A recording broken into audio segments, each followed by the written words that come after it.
Armagedón, el apocalipsis, el fin del mundo. Lo han predicho miles de veces. Pero en el año 1200 a.C. ocurrió de verdad, y nadie lo vio venir. Las más grandes civilizaciones de la época quedaron arrasadas, decenas de miles murieron o fueron desplazados. Todo se derrumbó. Lo que ocurrió a finales del siglo XIII sigue siendo un misterio. Fue el desastre que aparece en la Ilíada y la Odisea de Homero, y en los libros de Josué y de los jueces en el Antiguo Testamento. Pero, ¿qué causó esta destrucción épica? ¿Fue algo humano? ¿Fue la madre naturaleza? Es un debate que lleva décadas en pie. Pero nuevas pruebas arqueológicas halladas entre antiguas ruinas podrían, por fin, arrojar la luz sobre la causa de este antiguo cataclismo. El apocalipsis del mar Egeo. Para los arqueólogos, el paisaje del pasado lo pintan los objetos que han quedado abandonados. Los tesoros de la tumba del rey Tutankamón, las imponentes torres de los imponentes palacios griegos de Cnosos y los relieves de piedra y cerámica que muestran enormes riquezas y guerras interminables. Este era el mundo antiguo del año 1300 a.C., la Edad de Bronce, llamada así por la metalurgia de sus armas. Desde Egipto hasta el Mar Negro, el mundo antiguo era una amalgama de naciones dispares y poderosas, dominadas por reyes y sus ejércitos.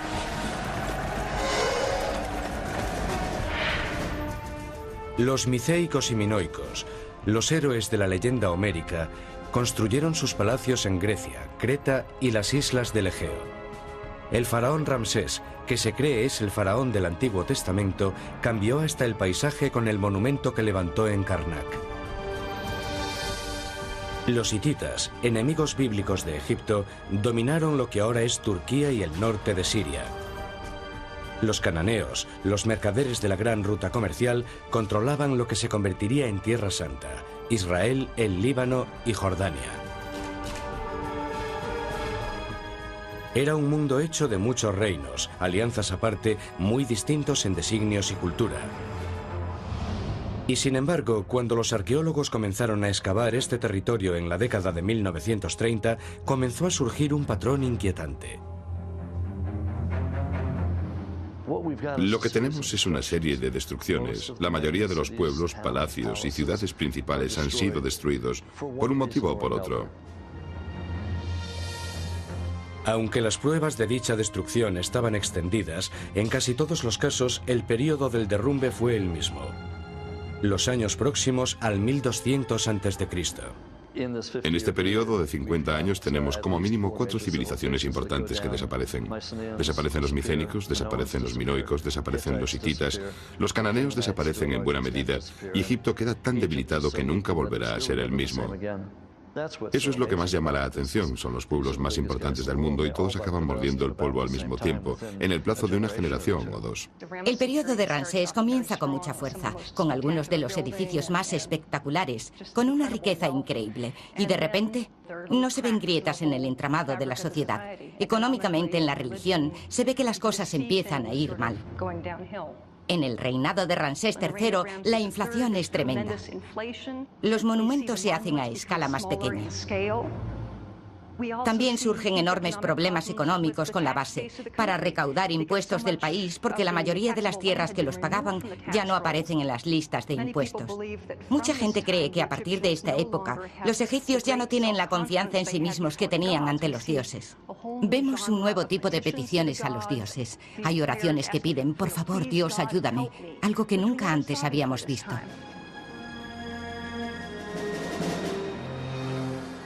Después de un siglo de progresos que vieron el desarrollo de la primera escritura alfabética en Ugarit en el año 1300 y la primera anotación musical en Siria, el registro escrito termina abruptamente. Lo que sigue recibirá un nombre inquietante: la Edad de las Tinieblas. La edad de las tinieblas en el Egeo y Mediterráneo oriental tiene dos connotaciones. Una es por los antiguos, que perdieron la mayoría de los elementos distintivos de la civilización. Se llama así en parte porque la civilización tal y como la conocemos desaparece durante un par de cientos de años. En Grecia se olvidan de cómo se escribe, olvidan cómo hacer grandes edificios, la arquitectura masiva, y son necesarios 200 o 300 años para salir de esto. Pero también es una edad de las tinieblas para nosotros. Sin registros escritos, los arqueólogos se quedaron perplejos ante las pruebas de las migraciones masivas que tuvieron lugar en todo el mundo antiguo, y todas en el 1200 a.C. En la isla de Creta, los comerciantes y los mercaderes abandonaron sus asentamientos costeros, moviéndose hacia las tierras montañosas trabajadas por agricultores y pastores. En el Istmo Norte, en la zona que queda a mis espaldas, parece que no hubo asentamientos. O quizás algunas aldeas aquí y allá en el período micénico. La población es escasa. En el siglo XII la población aumenta considerablemente. Pero ¿de dónde procede dicha población y por qué? No está del todo claro. La destrucción de las ciudades que dejaron al huir aporta un mudo testimonio de que no se trató de un éxodo pacífico. Puede resultar muy difícil determinar la causa de una destrucción. Al excavar resulta muy claro que algo ha sido destruido. Hay fuego, hay cenizas, hay madera quemada, hay esqueletos, pero ¿qué fue lo que provocó tanta destrucción?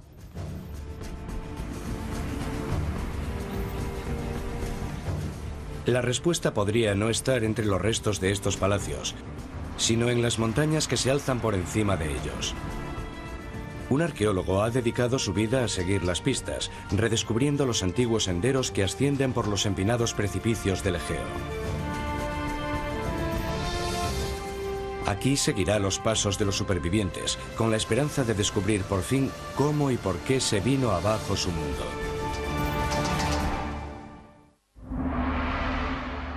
Durante décadas supuso un misterio el repentino derrumbe de los grandes palacios y ciudades costeras del mundo antiguo en el año 1200 a.C. ¿Qué pudo haberlo provocado? La mayoría de los investigadores excavaron las ruinas de las poderosas ciudades en busca de pistas, pero la verdadera prueba aparecería más al interior, en las lejanas montañas y valles de las islas del Egeo, donde los humildes pastores y agricultores cultivaron cebada, lentejas y olivos.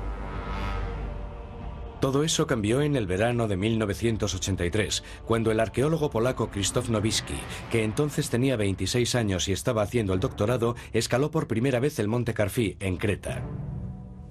La meta original de Nowicki era la de estudiar un altar religioso neolítico construido en su cima por los pueblos prehistóricos. Pero una vez allí, a casi 1250 metros por encima del nivel del mar, Nowicki se quedó fascinado ante otro grupo de ruinas. Una aldea en la cima de la montaña que había sido parcialmente excavada y abandonada por el afamado arqueólogo británico John Pendlebury en la década de 1930.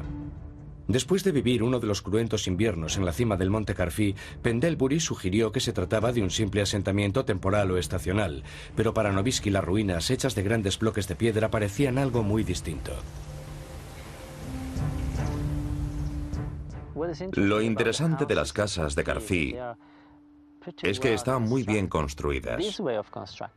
Esta forma de construcción sugiere que esta gente estaba dispuesta a vivir en la aldea mucho tiempo y que eran casas permanentes.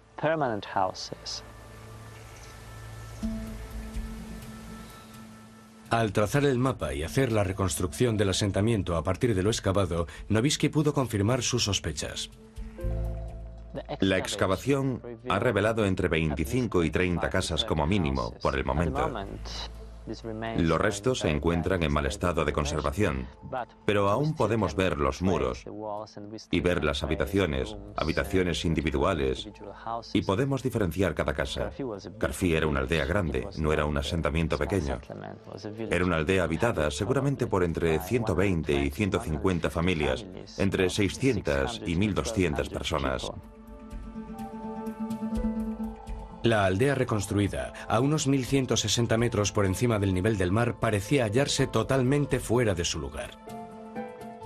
No es normal que haya una aldea tan grande en la roca y a semejante altura. Ahora que estamos al sol, la temperatura será de 35 grados. Pero si venimos en pleno invierno, este es un lugar muy frío y muy ventoso. No resulta agradable vivir aquí. ¿Qué haría un asentamiento permanente tan por encima de los lugares normales situados en las colinas bajas y en las llanuras? Debemos preguntar por qué la gente se trasladó a estos lugares, por qué la gente construyó sus casas en lugares de difícil acceso, por qué decidieron trasladar a sus familias a estas casas, por qué trasladaron todo su sistema económico a lugares tan altos, a la cima de las montañas. Aunque Pendlebury creyó que se trataba de un asentamiento más primitivo, la técnica del carbono empleada por Nowitzki para datar la cerámica y otros artefactos lo situaron en la época de la catástrofe de la Edad del Bronce, el 1200 a.C. Antes del año 1200 a.C., la gente aún vivía junto al mar, en las llanuras y en los valles.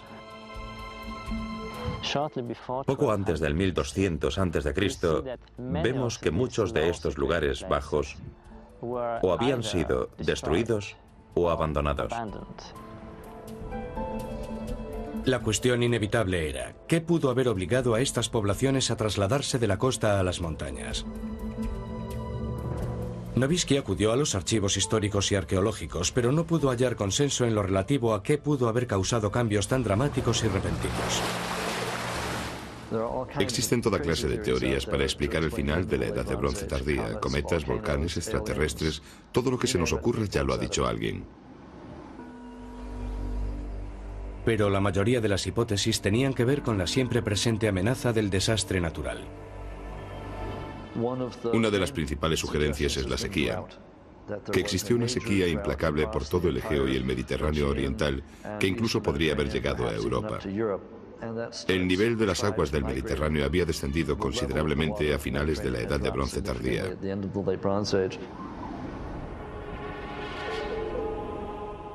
Otra posibilidad eran los devastadores terremotos que sacudían la región con regularidad. En el Egeo y en el Mediterráneo oriental existe un cierto número de lugares destruidos por un terremoto en un plazo de 50 años a finales de la Edad de Bronce tardía. Micenas es destruida por un terremoto. Troya es destruida por un terremoto. Ugarit es destruida por un terremoto. Megiddo en Israel pudo haber sido destruida por un terremoto. El problema de decir que un único terremoto destruyó todos estos asentamientos es que todos ellos fueron destruidos en distintos momentos durante un periodo de 50 años. Aunque el momento en el que se producen los terremotos no coincide, sí que podrían estar relacionados. Hay una cosa que los geofísicos llaman secuencia de terremotos o tormenta de terremotos, en la que un terremoto no libera toda su tensión en la falla, sino que solo libera una parte de la tensión. La siguiente parte la liberará un año después, 10 años después, y luego la falla se abre de este a oeste, o de oeste a este, o de norte a sur. Y eso es lo que se llama una secuencia o tormenta de terremotos, que pueden durar entre 30 y 60 años. Muchas de las ciudades que son destruidas por un terremoto, o bien están en una falla o en una zona sísmicamente activa. De hecho, si trazamos un mapa de los lugares destruidos a finales de la Edad del Bronce tardía por un terremoto, sobre un mapa de zonas sísmicamente activas, guardarán una correlación casi perfecta.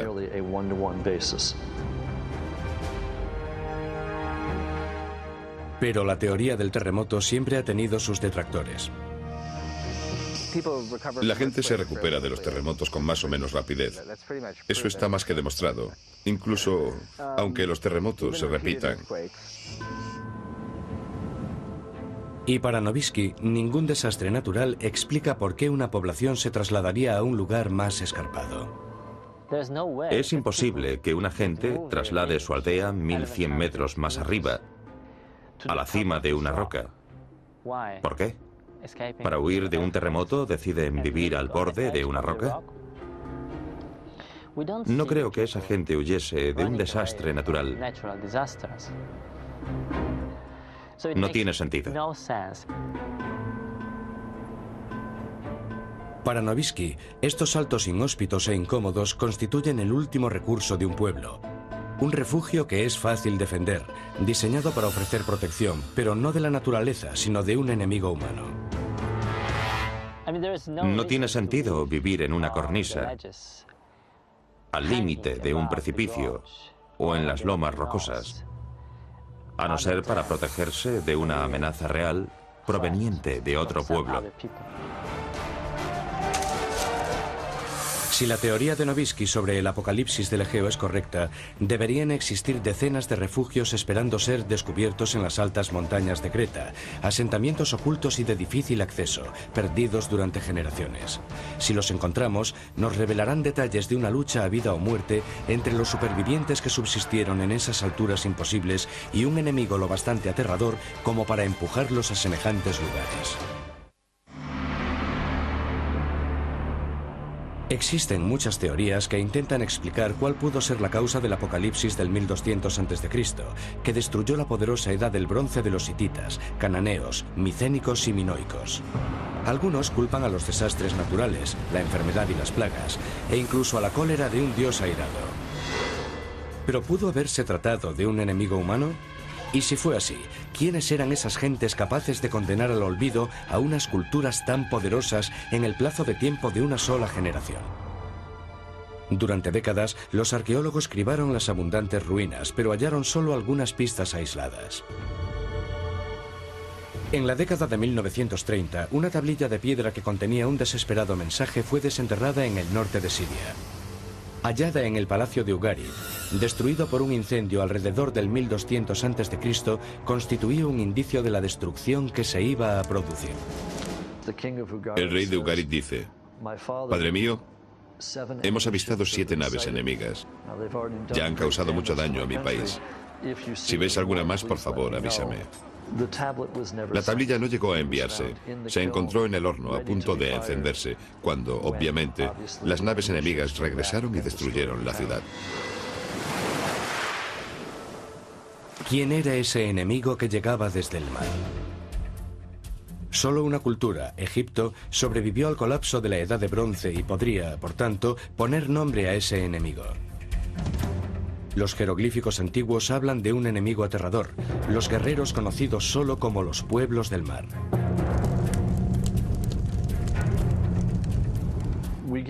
Todos los detalles que conocemos sobre el aspecto y los medios de transporte de los pueblos del mar los recibimos de los egipcios.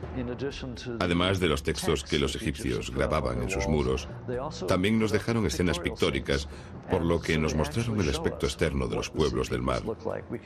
Vemos el tipo de cascos que usaban, el tipo de tocado. Los vemos moverse en carros de bueyes, en algunos casos con sus familias, con sus esposas, sus hijos y sus posesiones. Era un movimiento masivo que afectaba a todas las culturas antiguas del Mediterráneo oriental. Todas las culturas de la zona, hasta las mejor asentadas y tan poderosas como la de los egipcios, se vieron muy afectadas por el movimiento de los pueblos del mar, en buena parte porque no solo venían para atacar, sino también para quedarse.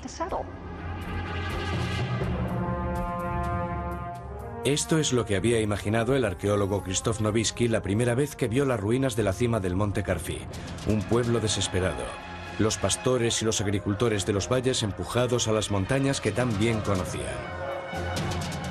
Pero ¿podría demostrar que Carfi no era una anomalía, sino simplemente un ejemplo de la evacuación sistemática de todo un pueblo?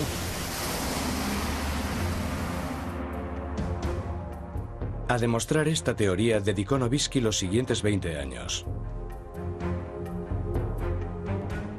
Viajando solo y con las provisiones justas, fue escalando las cimas de unas montañas tan empinadas que a menudo tenía que agarrarse a la pared del precipicio o utilizar antiguos puntos de apoyo para el pie excavados en la roca y cruzar traicioneros bancos de esquistos movedizos. Y fue aquí, a una altura imposible, donde realizó el más importante de sus descubrimientos. el asentamiento en la cima de la montaña Katalimata. Al lugar solo se puede acceder ascendiendo una pendiente de piedras sueltas, para después seguir un sendero casi invisible a lo largo del precipicio. En 1990 se llevó al arqueólogo norteamericano Donald Haggis con él, en calidad de testigo. Es extraordinario. El asentamiento se levanta sobre esos precipicios de piedra caliza puntiaguda, por encima del llano, y solo se llega a él subiendo una ladera muy empinada para seguir después una garganta a la que se accede desde el exterior por un estrecho sendero de entrada.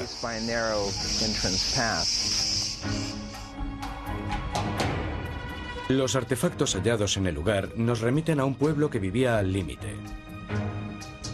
Estos simples habitantes del interior, pastores y agricultores, habrían tenido que trasladar todas sus posesiones, de una en una, por estos empinados senderos de montaña. Habrían tenido que cargar a los ancianos y a los inválidos, enterrar a sus muertos en tumbas talladas en la cima de la montaña. El ganado y los campos se quedaban abajo, y solo podrían atenderlos cuando las condiciones fuesen lo bastante seguras como para permitirlo. Las pruebas recogidas durante el estudio sugieren que utilizaron el asentamiento durante un periodo de tiempo considerable. Es un sitio muy incómodo para vivir, no admite la expansión del asentamiento. A pesar de que la vida en la cima de Katalimata debió de ser extremadamente difícil, debía ofrecer una ventaja: protección. Estos lugares pueden resultar una pesadilla para quien no los conoce, para los extranjeros. Sin conocimientos de topografía local, resulta muy difícil acceder a ellos, encontrarlos. En cierto sentido son como fortalezas, utilizando el terreno natural y a veces, como nos han demostrado las investigaciones realizadas, no solo utilizando el terreno, sino también una fortificación bastante eficaz.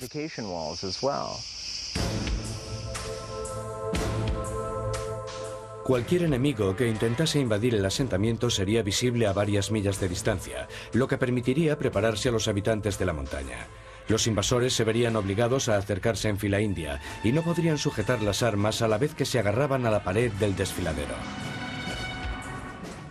Aunque encontrasen el camino, resultaba muy fácil detenerlos. Incluso un número muy reducido de hombres podría detener a un grupo mucho más fuerte de intrusos o enemigos en estas estrechas repisas.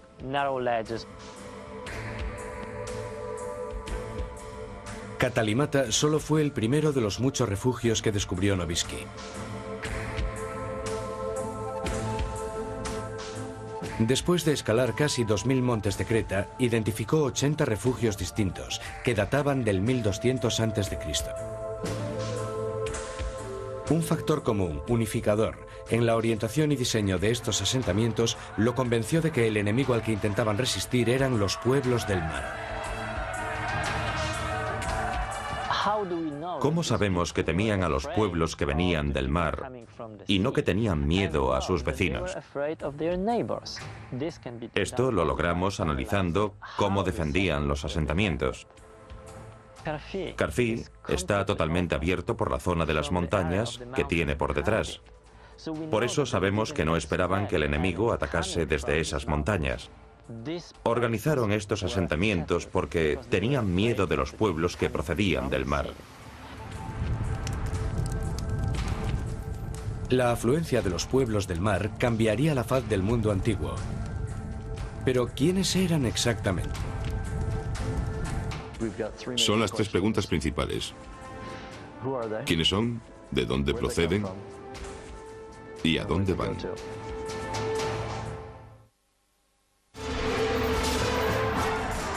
Dicen que la historia la escriben los ganadores. Y en el año 1180 a.C., el faraón Ramsés anunció la victoria sobre los pueblos del mar.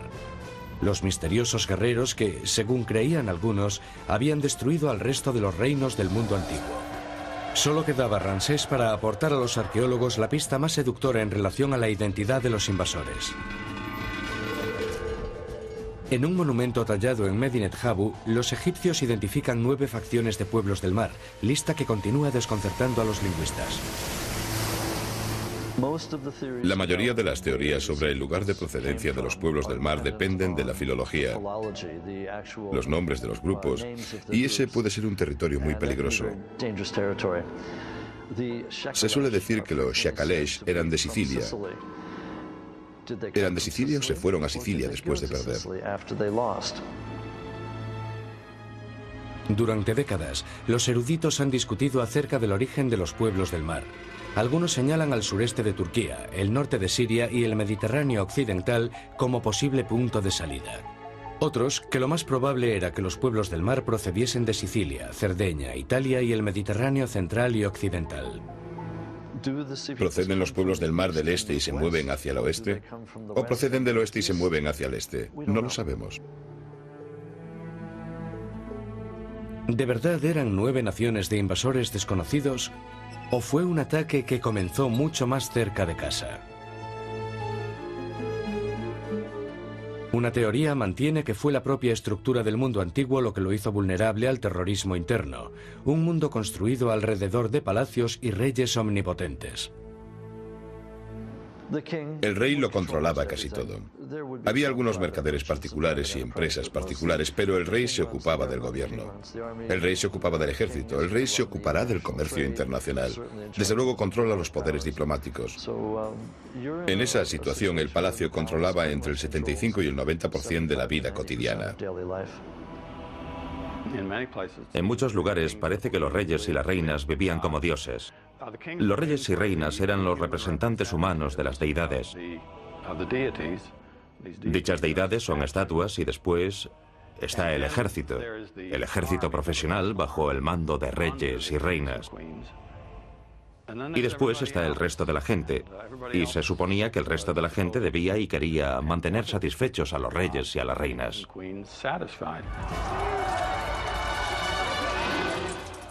El único lugar que los obreros y campesinos podían ocupar fuera de este sistema estaba en los enormes ejércitos del rey. E incluso allí jugaban un papel subordinado al servicio de los aurigas. La batalla típica de la Edad de Bronce tardía consistía en el enfrentamiento de 2 aurigas. Cada uno podría contar con cientos o incluso miles de soldados. La dotación del carro iba muy bien acorazada. El arma principal era el arco compuesto, por lo que casi toda la lucha se hacía a distancia, pero claro, una vez que daban en el blanco y lograban que el carro enemigo se detuviese, alguien tenía que ir a rematar a su dotación. Y ahí es donde entraban los llamados enlaces, los bárbaros que eran contratados como dotación de limpieza en la batalla de carros. Estos grupos anónimos de mercenarios contratados se reclutaban en las zonas más pobres del mundo antiguo. Las tablillas que tenemos dejan muy claro que los palacios se ocupaban muy bien de los aurigas.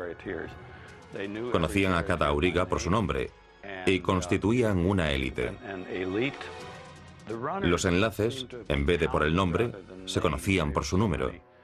Había muchos contratados aquí o allá. La diferencia social entre esas gentes era enorme. Mientras hubiese conflictos, había sitio para esos soldados de a pie. Pero en los años que precedieron al gran derrumbe se produjo un periodo de paz sin precedentes. El país estaba más o menos en paz debido al gran tratado firmado entre los hititas y Ramsés II. Sería el equivalente a después de la Primera o de la Segunda Guerra Mundial, cuando las distintas potencias firmaron un tratado de paz. Esto puso fin a la guerra entre 2 de las más grandes potencias de entonces, lo que produciría medio siglo, más o menos, de paz. Fue sin duda una de las mejores etapas del mundo antiguo. Después todo se vendría abajo. ¿El hecho de que hubiese poco empleo para estos enlaces de clase baja los llevaría a sublevarse? ¿O estos guerreros sin trabajo fueron reclutados por un ejército exterior? Esos guerreros, sin una autoridad central, o actuaban por su cuenta o bajo la supervisión de esos jefes locales. Podían hacer lo que quisieran. Nadie podía tocarlos. El documento egipcio sugiere que fue una coalición variable la que asoló los centros de poder del mundo antiguo durante más de 50 años. En los documentos egipcios hay indicios de que llegaron distintas oleadas de pueblos del mar. Casi sin duda se ha producido un cambio en la composición del grupo entre la primera y la segunda invasión. Trabajaban juntos como una coalición, pero no creo que lo hicieran así desde el principio. Lo que vemos es el resultado final. Es la ola final que rompió contra Egipto. Y como muestran los relieves egipcios, los llamados pueblos del mar van armados de forma muy similar a como irían los enlaces nativos de los carros. No iban muy bien protegidos. De hecho, cualquier tipo de protección los habría ralentizado, lo cual reduciría su eficacia en el campo de batalla. Llevaban unos pequeños escudos redondos, con cuero sobre un marco de madera, y llevaban casco. No sé si el casco resultaría práctico, pero creo que producía un buen efecto psicológico. Aunque el origen exacto de estos guerreros tal vez nunca se identifique, el arqueólogo Krzysztof Nowicki cree que ha descubierto uno de los puntos álgidos. En Castria, en la costa de Creta, Nowicki ha identificado los restos de un asentamiento diferente a los muchos refugios de interior que ha explorado. En la cima de esta colina, relativamente accesible, están los restos de unas almenas que, para Nowicki, sugieren la presencia de un contingente de batalla experimentado. Los que vivían aquí no eran agricultores o pastores normales. Es demasiado peligroso. Un pequeño grupo de campesinos no podría defenderlo. Los invasores, los atacantes, se harían enseguida con el asentamiento.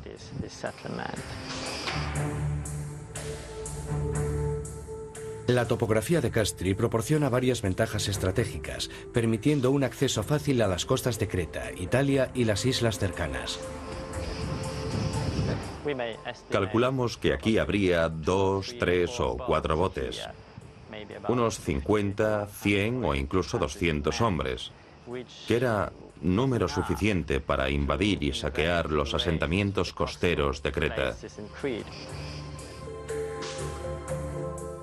Si Nowicki tiene razón, los pueblos del mar no fueron los últimos en comprender las ventajas estratégicas de Castri. En la década de 1940, la misma colina fue tomada por los invasores nazis en un intento por dominar la isla. Pero mientras las tropas alemanas fueron expulsadas de las colinas, los pueblos del mar invadieron Creta y el Egeo.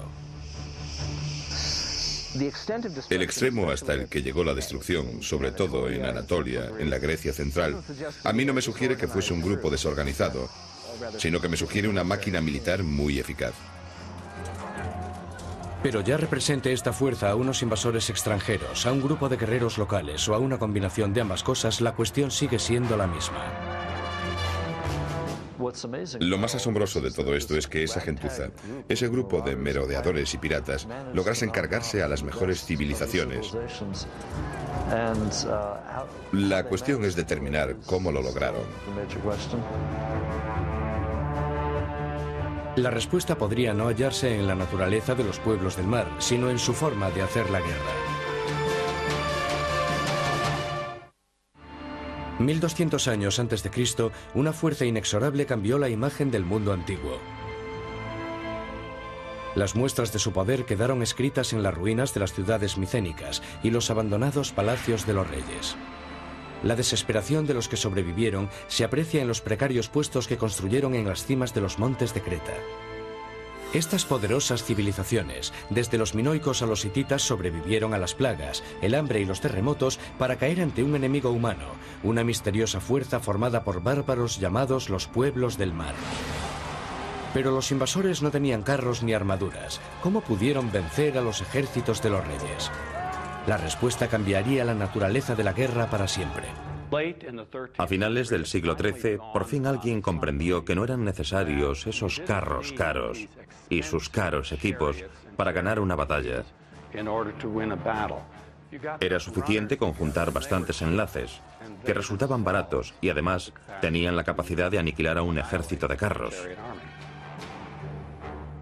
Un arma convertiría a esos enlaces en unos guerreros formidables.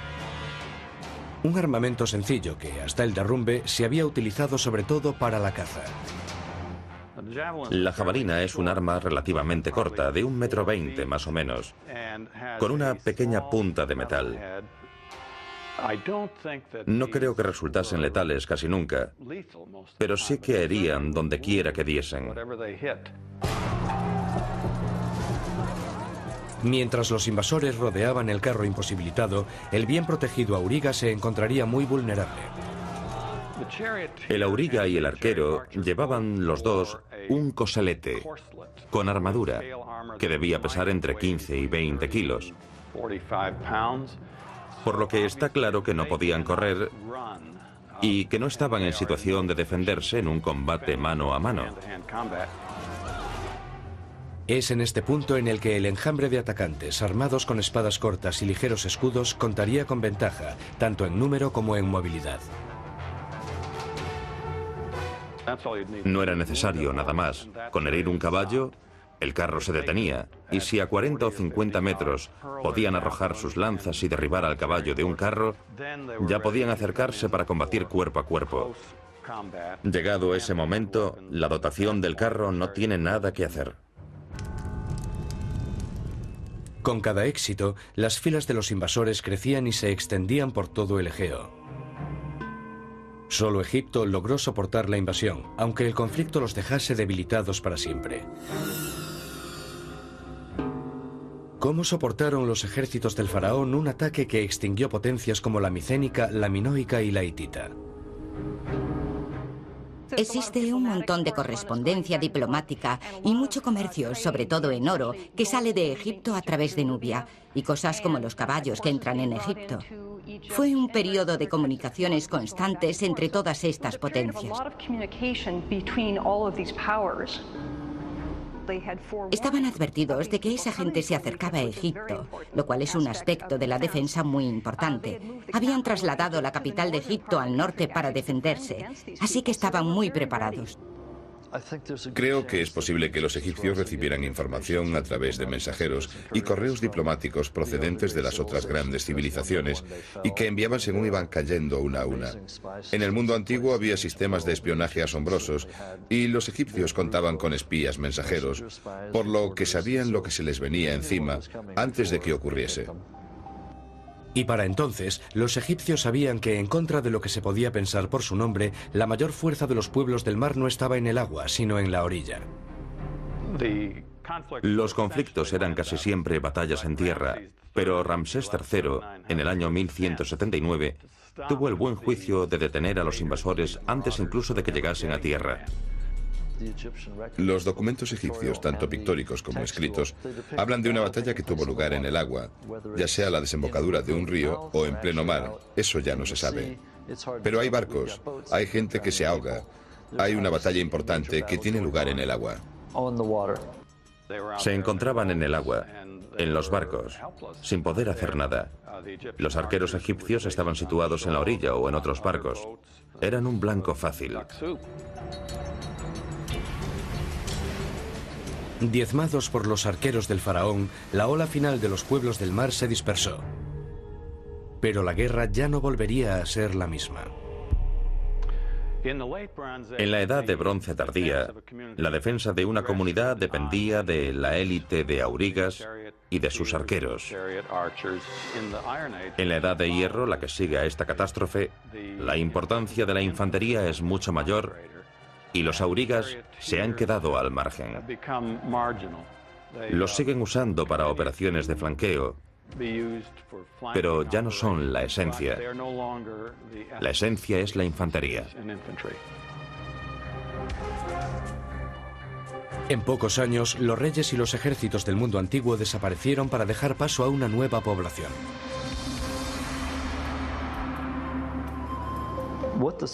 Lo que hacen los pueblos del mar es crear un vacío de poder. Cuando los pueblos del mar se cargaron a los peces gordos de la edad de bronce tardía, crearon una situación totalmente nueva. Será la élite la que desaparezca, la que será destruida.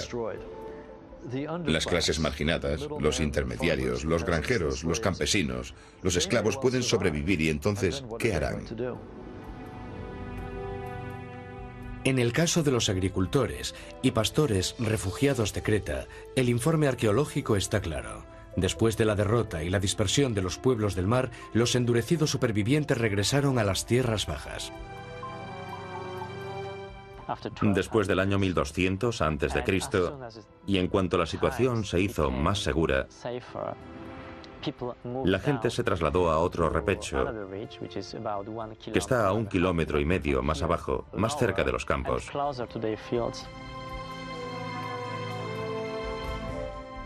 Nunca más volverían a sentir la necesidad de construir asentamientos a semejante altura.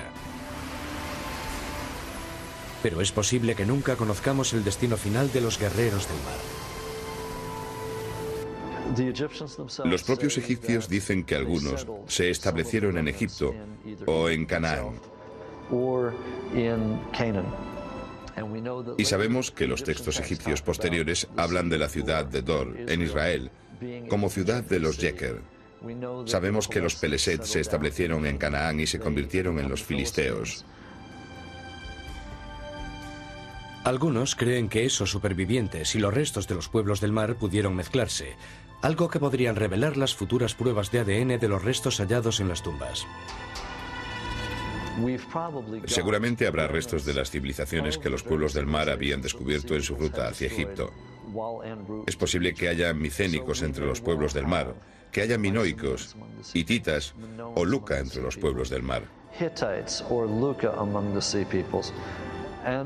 Quizás una de las pocas oportunidades que les quedaban era la de unirse a los pueblos del mar, del mismo grupo que había destrozado su civilización. Es posible que las filas de los pueblos del mar estuviesen repletas de las gentes a las que habían conquistado. Lo que es innegable es que después de todo emergió algo totalmente nuevo. Durante un par de siglos tendremos la edad de las tinieblas, mientras el crisol se va calentando. Pero de todo esto, de las cenizas, renace el ave fénix de los griegos. Surgen nuevos sistemas políticos y nuevas civilizaciones. Emergen los griegos y acabará surgiendo la democracia tal y como la conocemos. Con el peor de los motivos, los pueblos del mar habían destruido un mundo, pero sin duda ofrecieron oportunidades a gentes que nunca antes las habían tenido. Tenemos a los israelitas, a David y Salomón, los reinos de Israel y Judea, que quizás no habrían existido si los poderosos reinos de la Edad de Bronce tardía no hubiesen desaparecido. Así que los pueblos del mar provocaron el ocaso de lo viejo y el resurgir de lo nuevo.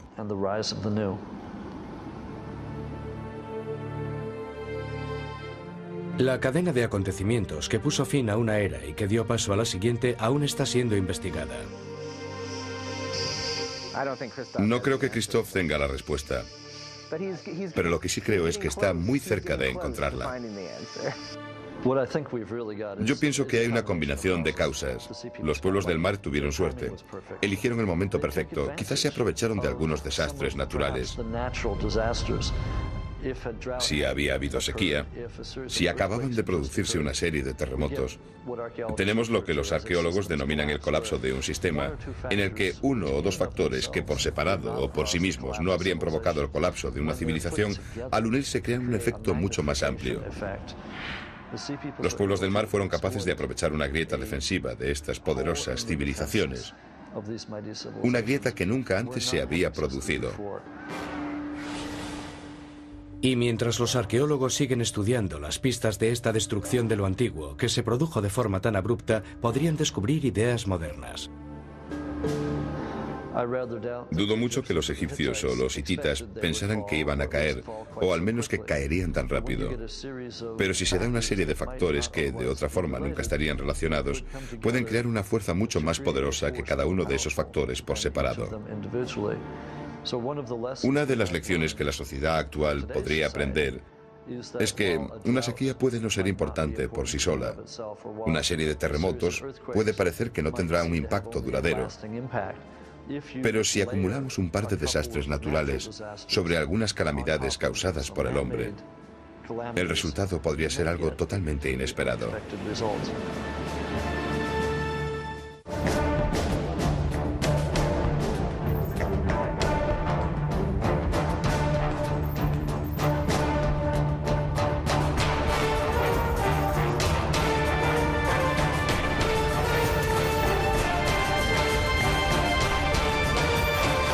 monumento que levantó en Karnak. Los hititas, enemigos bíblicos de Egipto, dominaron lo que ahora es Turquía y el norte de Siria. Los cananeos, los mercaderes de la gran ruta comercial, controlaban lo que se convertiría en Tierra Santa, Israel, el Líbano y Jordania. Era un mundo hecho de muchos reinos, alianzas aparte, muy distintos en designios y cultura. Y sin embargo, cuando los arqueólogos comenzaron a excavar este territorio en la década de 1930, comenzó a surgir un patrón inquietante. Lo que tenemos es una serie de destrucciones. La mayoría de los pueblos, palacios y ciudades principales han sido destruidos por un motivo o por otro.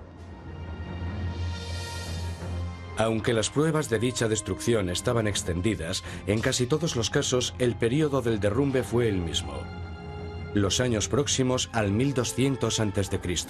En este periodo de 50 años tenemos como mínimo 4 civilizaciones importantes que desaparecen. Desaparecen los micénicos, desaparecen los minoicos, desaparecen los hititas, los cananeos desaparecen en buena medida y Egipto queda tan debilitado que nunca volverá a ser el mismo. Eso es lo que más llama la atención. Son los pueblos más importantes del mundo y todos acaban mordiendo el polvo al mismo tiempo, en el plazo de una generación o dos. El periodo de Ramsés comienza con mucha fuerza, con algunos de los edificios más espectaculares, con una riqueza increíble. Y de repente, no se ven grietas en el entramado de la sociedad. Económicamente, en la religión, se ve que las cosas empiezan a ir mal. En el reinado de Ramsés III, la inflación es tremenda. Los monumentos se hacen a escala más pequeña. También surgen enormes problemas económicos con la base, para recaudar impuestos del país, porque la mayoría de las tierras que los pagaban ya no aparecen en las listas de impuestos. Mucha gente cree que a partir de esta época, los egipcios... Armagedón, el apocalipsis, el fin del mundo. Lo han predicho miles de veces. Pero en el año 1200 a.C. ocurrió de verdad, y nadie lo vio venir. Las más grandes civilizaciones de la época quedaron arrasadas, decenas de miles murieron o fueron desplazados. Todo se derrumbó. Lo que ocurrió a finales del siglo XIII sigue siendo un misterio. Fue el desastre que aparece en la Ilíada y la Odisea de Homero, y en los libros de Josué y de los jueces en el Antiguo Testamento. Pero, ¿qué causó esta destrucción épica? ¿Fue algo humano? ¿Fue la madre naturaleza? Es un debate que lleva décadas en pie. Pero nuevas pruebas arqueológicas halladas entre antiguas ruinas podrían, por fin, arrojar la luz sobre la causa de este antiguo cataclismo. El apocalipsis del mar Egeo. Para los arqueólogos, el paisaje del pasado lo pintan los objetos que han quedado abandonados. Los tesoros de la tumba del rey Tutankamón, las imponentes torres de los imponentes palacios griegos de Cnosos y los relieves de piedra y cerámica que muestran enormes riquezas y guerras interminables. Este era el mundo antiguo del año 1300 a.C., la Edad de Bronce, llamada así por la metalurgia de sus armas. Desde Egipto hasta el Mar Negro, el mundo antiguo era una amalgama de naciones dispares y poderosas, dominadas por reyes y sus ejércitos.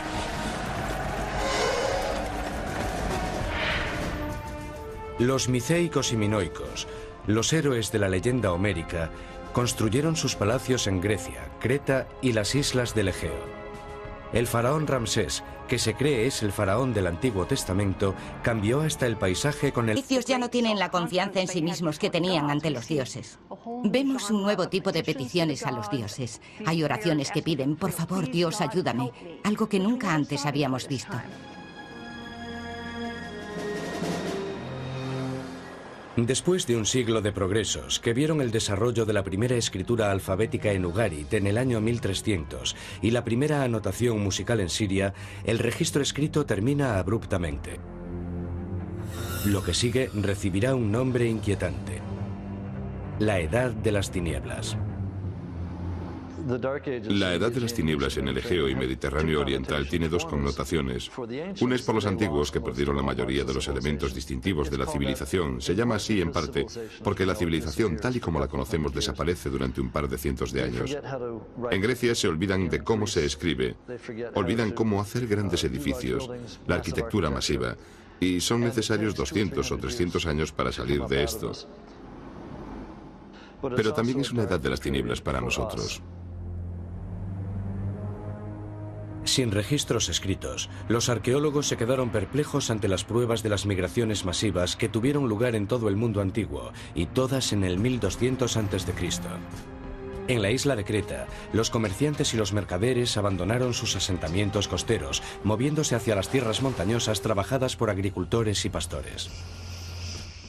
En el Istmo Norte, la zona que queda a mis espaldas, parece que no hubo asentamientos.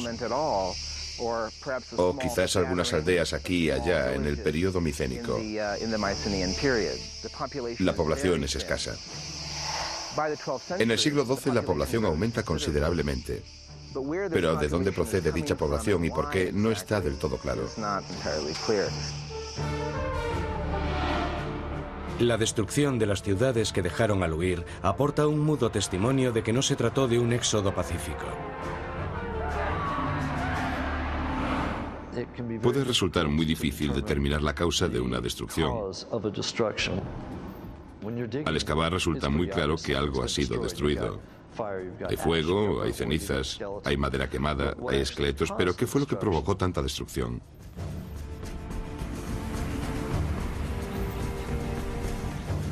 La respuesta podría no estar entre los restos de estos palacios, sino en las montañas que se alzan por encima de ellos. Un arqueólogo ha dedicado su vida a seguir las pistas, redescubriendo los antiguos senderos que ascienden por los empinados precipicios del Egeo. Aquí seguirá los pasos de los supervivientes, con la esperanza de descubrir por fin cómo y por qué se vino abajo su mundo. Durante décadas supuso un misterio el repentino derrumbe de los grandes palacios y ciudades costeras del mundo antiguo en el año 1200 a.C. ¿Qué pudo haberlo provocado? La mayoría de los investigadores excavaron las ruinas de las poderosas ciudades en busca de pistas, pero la verdadera prueba aparecería más al interior, en las lejanas montañas y valles de las islas del Egeo, donde los humildes pastores y agricultores cultivaron cebada, lentejas y olivos. Todo eso cambió en el verano de 1983, cuando el arqueólogo polaco Krzysztof Nowicki, que entonces tenía 26 años y estaba haciendo el doctorado, escaló por primera vez el monte Carfi, en Creta. La meta original de Nowicki era la de estudiar un altar religioso neolítico construido en su cima por los pueblos prehistóricos. Pero una vez allí, a casi 1250 metros por encima del nivel del mar, Nowicki se quedó fascinado ante otro grupo de ruinas. Una aldea en la cima de la montaña que había sido parcialmente excavada y abandonada por el afamado arqueólogo británico John Pendlebury en la década de 1930. Después de vivir uno de los cruentos inviernos en la cima del monte Carfi, Pendlebury sugirió que se trataba de un simple asentamiento temporal o estacional, pero para Nowicki las ruinas hechas de grandes bloques de piedra parecían algo muy distinto. Lo interesante de las casas de Carfi es que están muy bien construidas. Esta forma de construcción sugiere que esta gente estaba dispuesta a vivir en la aldea mucho tiempo y que eran casas permanentes.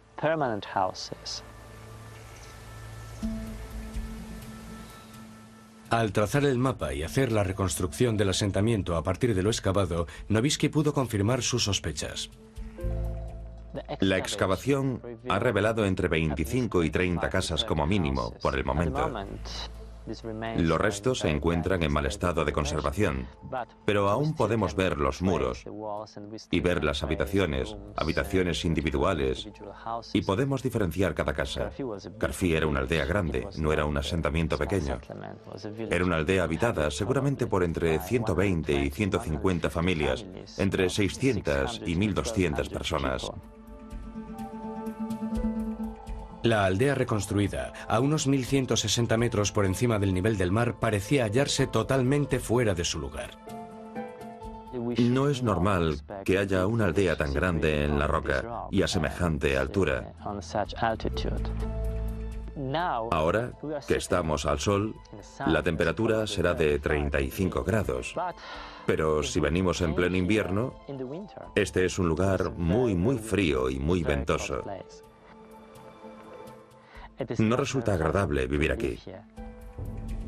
La tumba del rey Tutankamón, las imponentes torres de los imponentes palacios griegos de Cnosos y los relieves de piedra y cerámica que muestran enormes riquezas y guerras interminables. Este era el mundo antiguo del año 1300 a.C., la Edad de Bronce, llamada así por la metalurgia de sus armas. Desde Egipto hasta el Mar Negro, el mundo antiguo era una amalgama de naciones dispares y poderosas, dominadas por reyes y sus ejércitos.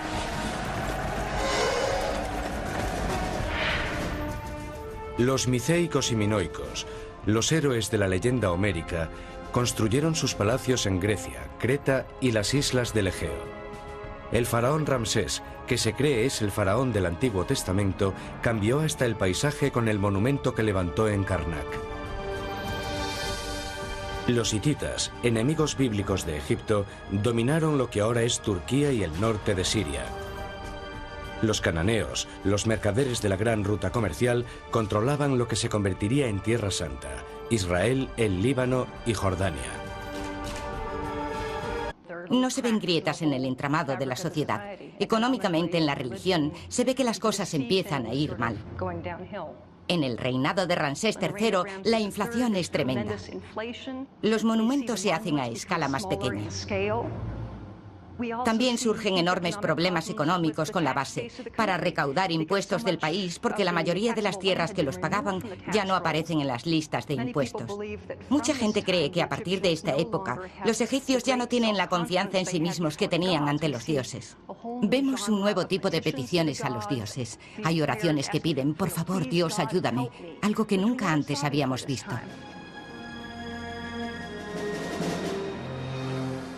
Después de un siglo de progresos que vieron el desarrollo de la primera escritura alfabética en Ugarit en el año 1300 y la primera anotación musical en Siria, el registro escrito termina abruptamente. Lo que sigue recibirá un nombre inquietante: la Edad de las Tinieblas. La Edad de las Tinieblas en el Egeo y Mediterráneo Oriental tiene dos connotaciones. Una es por los antiguos, que perdieron la mayoría de los elementos distintivos de la civilización. Se llama así en parte porque la civilización tal y como la conocemos desaparece durante un par de cientos de años. En Grecia se olvidan de cómo se escribe, olvidan cómo hacer grandes edificios, la arquitectura masiva, y son necesarios 200 o 300 años para salir de esto. Pero también es una Edad de las Tinieblas para nosotros. Sin registros escritos, los arqueólogos se quedaron perplejos ante las pruebas de las migraciones masivas que tuvieron lugar en todo el mundo antiguo, y todas en el 1200 a.C. En la isla de Creta, los comerciantes y los mercaderes abandonaron sus asentamientos costeros, moviéndose hacia las tierras montañosas trabajadas por agricultores y pastores. En el Istmo Norte, en la zona que queda a mis espaldas, parece que no hubo asentamientos. O quizás algunas aldeas aquí y allá en el período micénico. La población es escasa. En el siglo XII la población aumenta considerablemente. Pero ¿de dónde procede dicha población y por qué? No está del todo claro. Era un mundo hecho de muchos reinos, alianzas aparte, muy distintos en designios y cultura. Y sin embargo, cuando los arqueólogos comenzaron a excavar este territorio en la década de 1930, comenzó a surgir un patrón inquietante. Lo que tenemos es una serie de destrucciones. La mayoría de los pueblos, palacios y ciudades principales han sido destruidos por un motivo o por otro. Aunque las pruebas de dicha destrucción estaban extendidas, en casi todos los casos el período del derrumbe fue el mismo: los años próximos al 1200 a.C. En este periodo de 50 años tenemos como mínimo 4 civilizaciones importantes que desaparecen. Desaparecen los micénicos, desaparecen los minoicos, desaparecen los hititas, los cananeos desaparecen en buena medida y Egipto queda tan debilitado que nunca volverá a ser el mismo. Eso es lo que más llama la atención. Son los pueblos más importantes del mundo y todos acaban mordiendo el polvo al mismo tiempo, en el plazo de una generación o dos. El periodo de Ramsés comienza con mucha fuerza, con algunos de los edificios más espectaculares, con una riqueza increíble. Y de repente... Armagedón, el apocalipsis, el fin del mundo. Lo han predicho miles de veces. Pero en el año 1200 a.C. ocurrió de verdad, y nadie lo vio venir. Las más grandes civilizaciones de la época quedaron arrasadas, decenas de miles murieron o fueron desplazados. Todo se derrumbó. Lo que ocurrió a finales del siglo XIII sigue siendo un misterio. Fue el desastre que aparece en la Ilíada y la Odisea de Homero, y en los libros de Josué y de los jueces en el Antiguo Testamento. Pero, ¿qué causó esta destrucción épica? ¿Fue algo humano? ¿Fue la madre naturaleza? Es un debate que lleva décadas en pie. Pero nuevas pruebas arqueológicas halladas entre antiguas ruinas podrían, por fin, arrojar la luz sobre la causa de este antiguo cataclismo. El apocalipsis del mar Egeo. Para los arqueólogos, el paisaje del pasado lo pintan los objetos que han quedado abandonados. Los tesoros de